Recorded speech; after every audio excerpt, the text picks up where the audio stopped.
Welcome to Dear Nick. This is presented by Love Now Media. I'm your host, Nicole Blackson.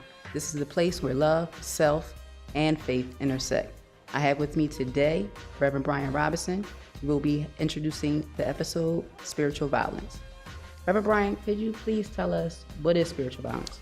Sure. Well, first of all, Nick, let me just say that I'm glad to be here with you today. Spiritual violence is any time that we use religion as an act to personally attack someone.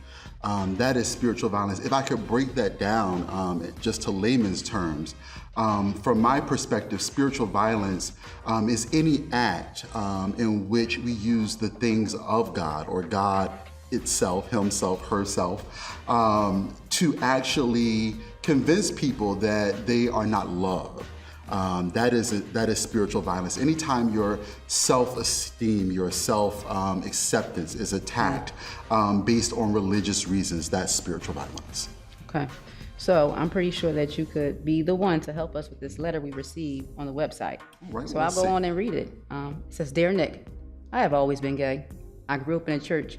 I would like to say I grew up in the church in a household that literally beat me with the Bible. I still have the physical and emotional scars from that life. I don't understand how gay people continue to support churches and institutions of faith when they have been so terrible to the LGBT community. Yet, take our money. Don't let us in leadership, but will be okay with us on the choir. I'm a spiritual person, but I realize I'm also very damaged. And I have a lot of resentment towards my family, but deep down, I really wish they would just accept me and love me for who I am. Wow, that is such a powerful letter. First, let me just start by saying to the author of the letter that without apology, God absolutely loves you just as you are. God is love, and God's love is for everyone. Most certainly, that was a bold step towards healing just in writing the letter. Yes. And it's a sentiment that has been shared and that I've heard time and time again as my walk as a pastor in the LGBT community. So going back, the author starts off by saying, I just don't understand. Right.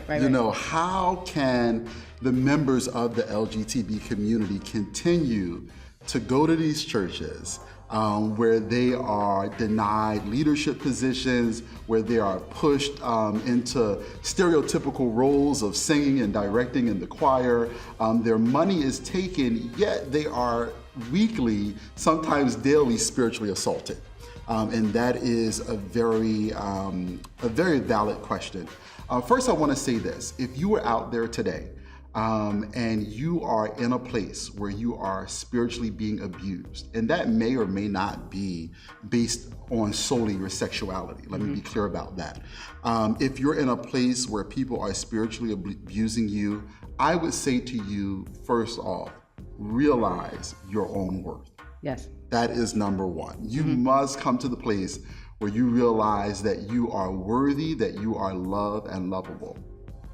So that was the last line of it. It said that they would just accept me and love me for who I am. And my first thought was, you have to love yourself first. Absolutely. How much are you loving and accepting yourself? Because I truly believe that when you show up authentically, people naturally applaud you. They may do it silently, but they naturally just are drawn to you.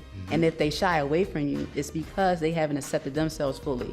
So for me, to the reader, that would be the first step. And to truly accept yourself. Yes. Everywhere you go, right?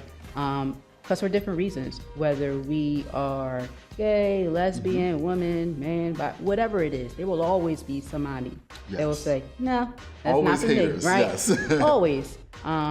To every reaction, there's an opposite reaction. So for me, they have to exist. They have to coexist. So to be able to coexist, you have to be firm in who you are. Right. And be the fullness of yourself. Absolutely. Be the fullness of yourself. So that would be the first thing. So, Nick, as I take just back into consideration the letter, one of the things that the author of the letter stated was that the Bible is used as a weapon to bash this person over and over again. What I want to say to you and to all of our viewers today is educate yourself. I had to learn a long time ago not to simply take what my pastor, what some pope, some bishop, some imam was saying about the sacred text as being law. And so I encourage people, one great book, there's a book by Adam Hamilton entitled Making Sense of the Bible. And it is a powerful book that will open up your eyes as to what the Bible itself is, how it came into being, and perhaps give each of us a more insightful view of how we can use the Bible as a tool of healing and wholeness instead of destruction. Yeah, so for me, I strongly agree. If I were to take the fear out of religion, I would know and use the Bible for me as a tool for love. Yes. For love. And that's it. So I'm looking for affirming texts in the Bible. I'm looking for affirming stories. And even where there's war, even where there's turmoil, I'm looking for the presence of love. Yes. Because to me, God is love. And anything that's supposed to edify me spiritually, it should be based on love. So thank you, Reverend Brian Robinson, for joining us today, imparting your wisdom and giving us a good book to read. Get the book, guys. The name of the book is Making Sense of the Bible by Adam Hamilton. Okay. Thank you so much. You are very welcome, Nick. It was my pleasure. My pleasure.